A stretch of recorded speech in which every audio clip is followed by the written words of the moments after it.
Ladies and gentlemen, welcome back to the TMFIA Main Event Podcast, talking wrestling and MMA news. I'm your host, 97 Jarden Boy, and I'm flying solo today because that lad Dazza had other potato business to attend to today. Felt I was pretty obligated to do an episode before this weekend to discuss previous weeks of wrestling and MMA as well. Saturday we have the NXT Takeover Brooklyn live on the WWE Network, and Sunday we have the Summerslam live on the WWE Network as well.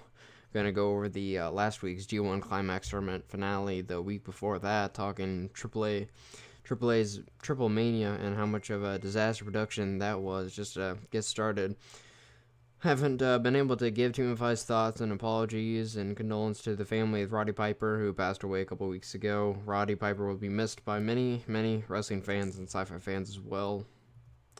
Another wrestler who's been given so much back to the business and beyond. Jerry Lynn, he's going through a tough time right now. He's starting a GoFundMe page so he can get surgery on his neck. He says he has chronic neck pain and numbness, I believe, in his right arm, he said. As a guy who's risked his body so much for the wrestling business with fantastic matches around the globe, time itself from Rob Van Dam to ECW to AJ Styles and TNA. So yeah, he's not going through that much great of a time. He's been wrestling all over the place and many ages. I believe you wrestling Rob Van Dam in a Full Metal Mayhem match at TNA when he at age 50 or something. It's just been announced, I believe today, that Ronda Rousey will be facing Holm January 2nd, 2016, which is also big in news because she's probably the best thing going for UFC at the moment, in my opinion. What's interesting, both these girls are undefeated. Ronda Rousey's at 12-0, Holm is at 9-0. Fight will take place January 2nd of 2016. Ronda Rousey just beating Beth Corley and a 34-second fight. Yeah, another UFC-related news. Yeah, Dana White a couple weeks ago calling wrestling fake shit on Twitter, and a lot of wrestlers were pretty angry about that, such as Taz, Bully Ray, and Seth Rollins, I believe. And then even Ronda Rousey made a tweet, I think. She said that after UFC, she'll join WWE after she retires UFC to piss off Dana White. And I believe the tweet was later deleted, so she's maybe not on the best terms with Dana White right now, which is definitely interesting. Definitely, because I know WWE wants Dana White to wrestle at WrestleMania 32, which really isn't Dana White's decision. I believe it's more it's not Ronda Rousey's decision. It's more of Dana White's decision, owning UFC and contracts and all that stuff. But Triplemania, I believe, was about 2 weeks ago. First, I'd say show and a half, show and a quarter, maybe. Triplemania, really bad audio problems, not a good show until the double main events. You had a hair versus hair match, Alberto El Patron versus Brian Cage, and then you had Mystices versus Rey Mysterio Jr., which that match would have meant a lot more to people if it was years ago when both these guys were in pristine condition in wrestling, which that match ended up just leading up to a tag team match for the two. I don't remember against two. I didn't actually watch the pay-per-view, which I'm really glad I didn't buy it due to all the audio issues. And it's just, I believe Matt Stryker was calling the show on the English audio and just making up random excuses for the problems and stuff like that. And it's just a dog and pony show overall, which is unfortunate for AAA. And James Storm done with TNA Wrestling apparently, and PG Black, otherwise known as Justin Gabriel, and WWE. He won the GFW King of the Mountain Championship. He also faced Ethan Carter III in a TNA World Heavyweight Championship match, which Ethan Carter III beat him, I think. Yeah, so I guess TNA is doing an invasion angle with GFW, so I don't know. I don't like this. I don't like TNA having an invasion with itself because it's TNA and TNA. And then the whole deal with Dixie Carter, Jeff Jarrett convincing Dixie Carter to let him run TNA. So I just don't understand why they need an invasion thing going on here. It just doesn't make any sense. No. Does not make a lot of sense. Rob Van Dam says he still has a merchandise deal with WWE, so maybe a return is possible. Not really sure where he stands. Can't remember the last time he was on WWE programming. I remember when he was, maybe like 2014-ish, at the beginning of the year. I do not really remember. The G1 Climax New Japan Pro Wrestling Tournament was on last week. Yeah, Ring of Honor's Michael Elgin finally debuting in the tournament, apparently doing very well for himself and going over very well, which is what people didn't think that he could actually hold up in these really nicely strong matches with other Japanese wrestlers. And it's been announced that it'll be Tenryu versus Okada at the Tokyo Dome show. And AJ Styles actually got a pin over the IWGP World Heavyweight Champion, which could perhaps set up a match. And Nakamura will also be highlighting there at the Tokyo Dome, so interesting. But we have one of the biggest shows of the year right here, WWE's Summerslam, which is going to be a 4-hour show. And the main event for that was being The Undertaker versus Brock Lesnar. I guess the story is Undertaker wants his win back from WrestleMania. Not wants the win, but wants revenge on Brock Lesnar. And I guess was last week's Raw, which was held in Minnesota, so Brock Lesnar was just over like a motherfucker. And people were cheering the hell out of Lesnar and booing the hell out of Taker. And Taker, I think he just did a low blow automatically as soon as they faced off against each other. So I guess he was just pulling the heel. They just knew better that Lesnar was going to be over and Taker was going to be booed. So good call on that, as well as I'm excited for this match because I think it will be good. That's why I'm excited, because I think it's going to be better than WrestleMania's previous match they had together and stuff like that. I don't think Undertaker is going to suffer a concussion right at the beginning. I hope not. But I believe this match will be better after the match with Bray Wyatt. He still has a good match in him. It was an okay match with him and Bray Wyatt, just nothing special. But here with Brock Lesnar and Undertaker, go all out and tear down the house, which I think that's what they're going to do. People have been complaining how this storyline doesn't make sense or anything like that, and I think I've said on the previous podcast with that, it's just, I don't care. Just let them fight. I just want to see this showdown between these two monsters. It's just going to be legendary and just awesome. And the the secondary main event for the U.S. and WWE World Heavyweight Championship, it's John Cena versus Seth Rollins. Rollins, the current WWE World Heavyweight Champion. John Cena, the current U.S. Champion. I don't know about this match. I don't know why Cena's in the title picture. I think he just should stay a little below that card and let someone else go up against Rollins. I don't know if they're going to make Cena win the 16th championship, 16th World Championship, and have Sheamus cash in right after that, because John Cena does not need to be in the title picture unless he's putting someone over. And Rollins, there's just no way Rollins is winning this match. I don't know. Maybe a triple threat the next pay-per-view for Cena, Rollins, and Sheamus, just put the other two over. John Cena could, and be Rollins and Sheamus moving on. I don't know. I'd like to see Sheamus walk out of SummerSlam as the WWE World Heavyweight Champion, cash in his Money in the Bank briefcase. That'd be very interesting to see. But John Cena, he does not need to be in the WWE World Heavyweight Champion and the current U.S. Champion. I believe that he can just do great things with the current roster that's been going on with Neville, Sami Zayn, Kevin Owens, Cesaro.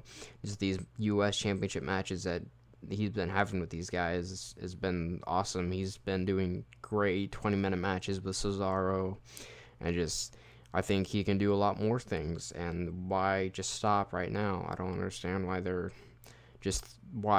Seth Rollins would challenge John Cena for the U.S. Championship, and which I don't know, is it going to lead to Triple H wanting to fuck over the match and kind of into a shitty finish?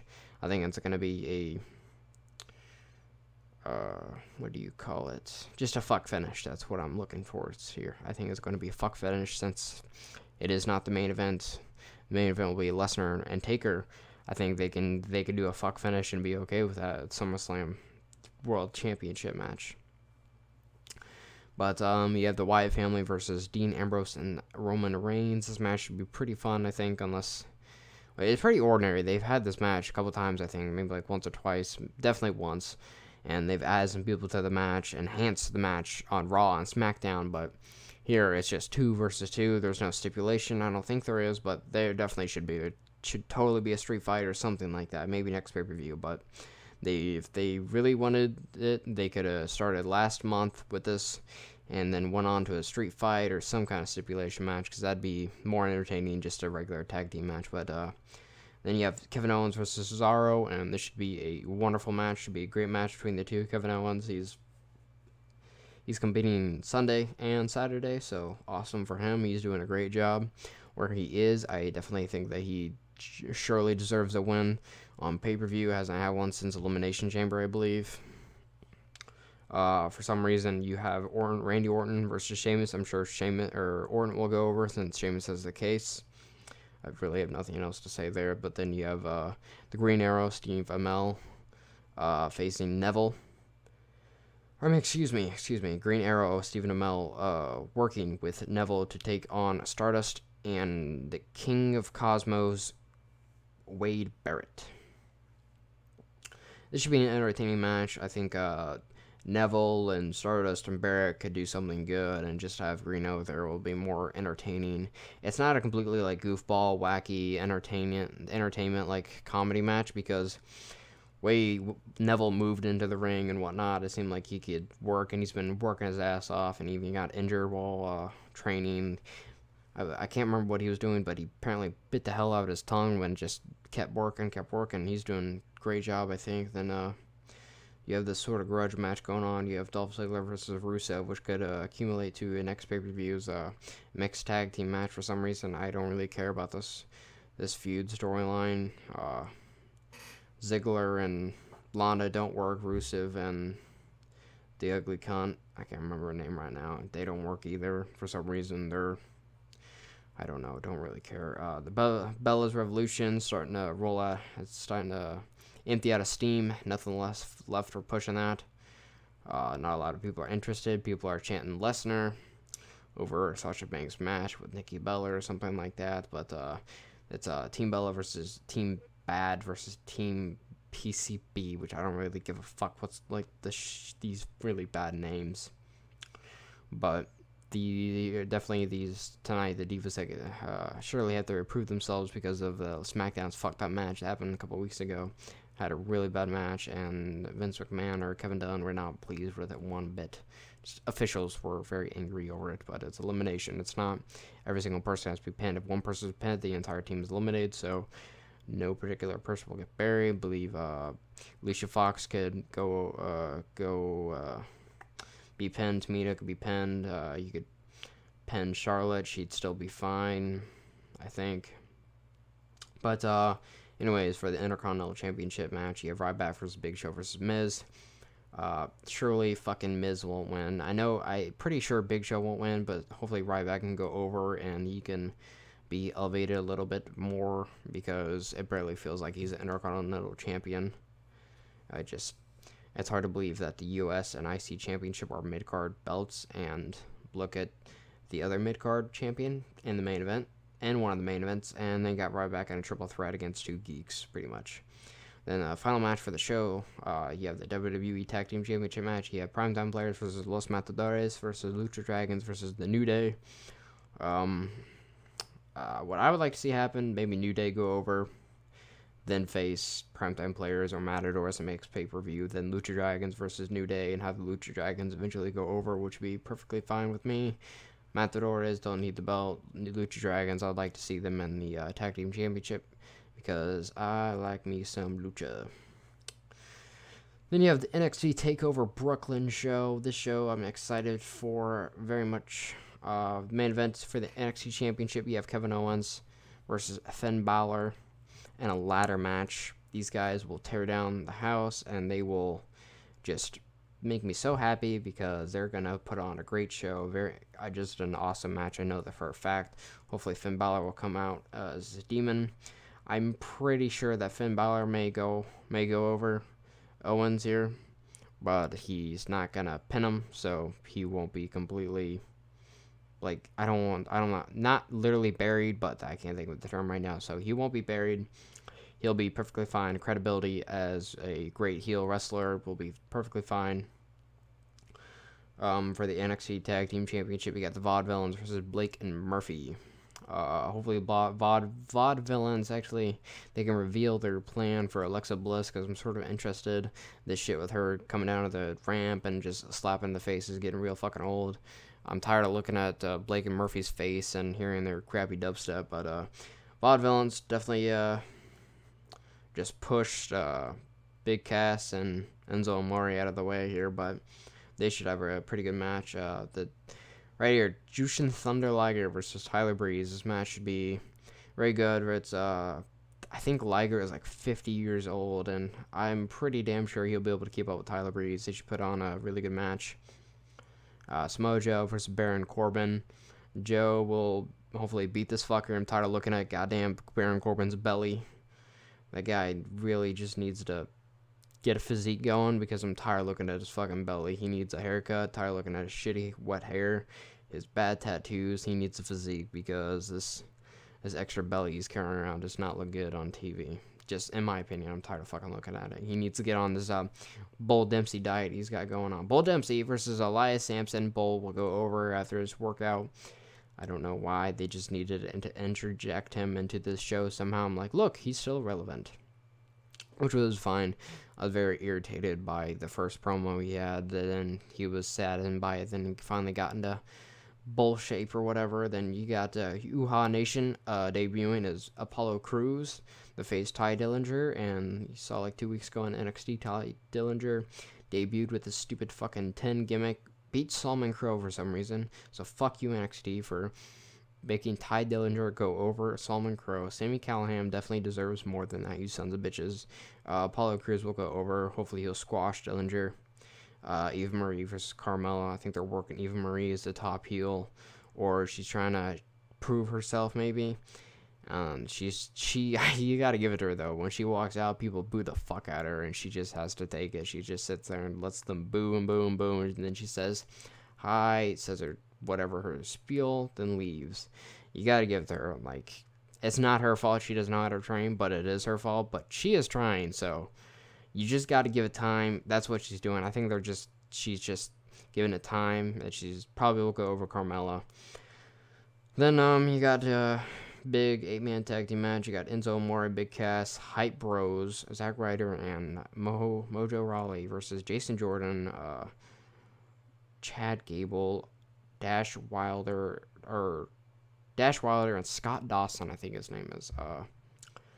I think a couple weeks ago, Jordan and Gable beat the Hype Bros. Then I was surprised by Wilder and Dawson beat Enzo and Big Cass, because they've been enhancement tag team for everybody.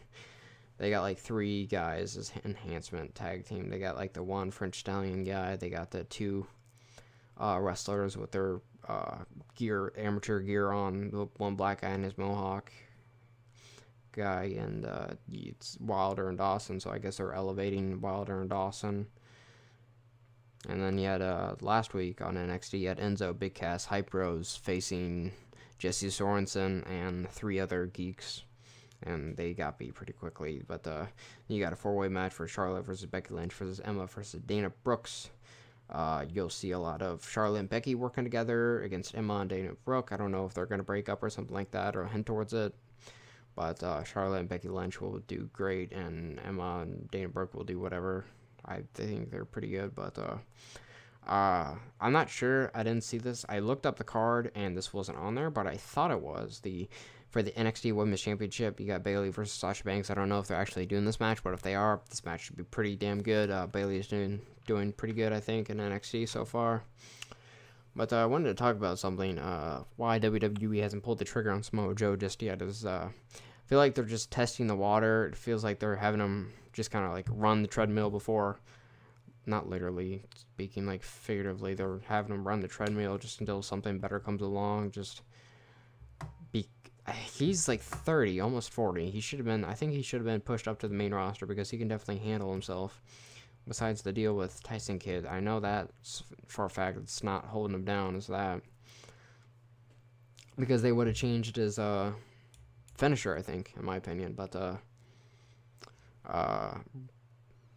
an MMA fighter, a female MMA fighter, she came from Brazil, I think, won a belt over in Brazil in a bout, and then she had a fight over here in the States, so she was trying to make weight for that, and she found out that she was pregnant. So she was fighting fights, while she was 6 months pregnant. Just found out she was 6 months pregnant, and she just won a Brazilian MMA belt. So that's fucking great. I don't understand how she could be that's her third trimester, right? 6 months mark. After that's the third trimester, right? I think so. That's just fucking crazy. Didn't think that was possible, but that's crazy. Yeah. So, ladies and gentlemen, thank you for watching very much. You can follow me at Twitter at 97JohnnyBoy, and you can follow TMFIA on Twitter at TMFIA Games, and also we have our Facebook. Just look up TMFIA. No spaces, no anything. Just type it in caps. You should be able to find us. You can like us to keep up to date with news and updates, gaming, comics, horror, wrestling, anything and everything. But thank you very much for watching the Main Event Podcast. Hopefully Daz will be able to join me. Also, news on the NXT Takeover review and news on the Summerslam review that will not be reviewed until Tuesday, I believe, with Daz, because he is busy with being an adult and being in Ireland and everything like that. So, unfortunately, it'll be a while before I get the reviews out, but thank you for watching. That's the thoughts on SummerSlam and NXT and stuff like that. So, thank you very much for watching, guys. I can't say it enough, but we love all the support that you're giving us. We appreciate it so much. Just please keep it up, and we can keep up with this content for you guys. And see you guys later. Bye.